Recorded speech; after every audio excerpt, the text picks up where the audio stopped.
My dad's like, if you want to win again, I can teach you how to win again. We've got to put the phone off. We've got to get that mindset back. Get rid of everything that's happened in the last couple of months. Speak to someone properly. Get your mind right. It's nothing to do with your ability. You're the man. Let's dive into the session with none other than Chad Leclerc. WhatsApp Chad to 084 000 947 to receive a link to watch or listen to this intimate discussion with Chad Leclerc. Building a better Josie, one problem at a time. If it's happening in your hood, it's happening on Mo Flava. Mo Flava on 947. Indeed, and In My Neighbourhood is brought to you by the South African Local Government Association. It's about inspiring service delivery, and things are happening in Randburg. In fact, they're taking back Strijdom Park, and residents got involved. It's all along CR Swart Drive in Strijdom Park, and this article was actually covered in the Randburg Sun.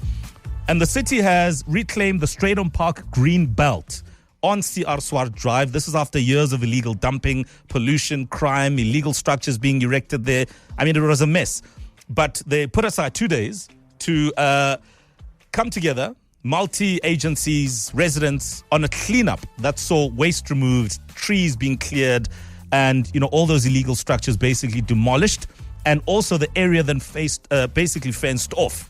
Now, it was all in conjunction with the Strijdom Park Ratepayers Association, and it was a much welcomed intervention because we all know how such places can just suffer from decay as a result of all that I've mentioned. So to take you and I through this and what happened is Karolynn van Vuren, the chairperson of the Strijdom Park Ratepayers Association. Good morning, Karen, and thanks for your time. Hello. Are you good, Hello. Karolynn? Yes, I can hear you. Excellent stuff. I can hear you. First of all, well done to you and your team for this great initiative. I'm just curious, Karolynn, how do we get to a point where an area like this deteriorates to this point in the first place, and how do we make sure that it doesn't happen again? Well, it takes time, obviously, and we as residents we watch it over a number of years, and a few of us start complaining. And yes, it's bad. The area degraded into what can only be described as an eyesore. Absolutely. Vegetation, etc. And it begins to compromise your community safety.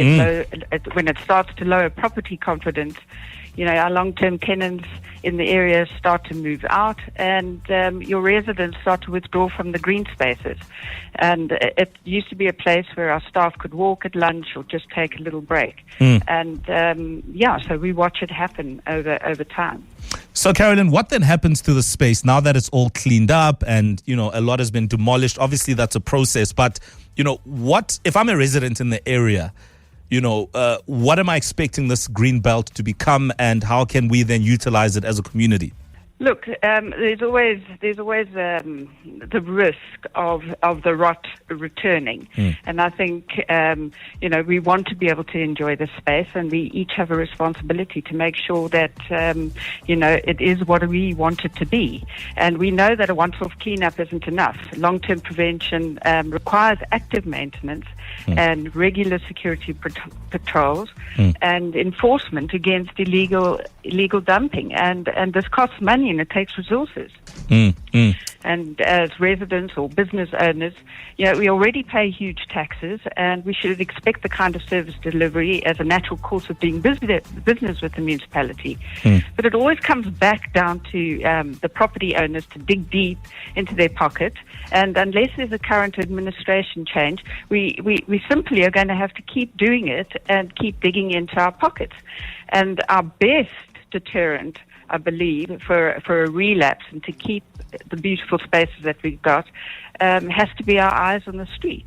The community members themselves have to keep watch. The more residents who are out there watching and reporting, the harder it is for unlawful activity to return. Yeah, absolutely, Karolyn. And nothing is more stressful than driving around an area and realizing just how it deteriorates with, litter and illegal dumping and illegal structures, etc. So I think kudos to you and your team, with the Strijdom Park Ratepayers Association and all those involved in cleaning up that green belt in Strijdom Park. And yeah, I think it's a model that a lot of communities can certainly adopt indeed to put things right in their communities. Karolynn van Vuren, Chairperson of the Strijdom Park Ratepayers Association, just sharing with you and I what they did to clean up their area so that it can return to what it's actually meant for. In this particular case, this green space that is great for just hanging out, taking your pets out, going on a quick 10-15 minute date with someone.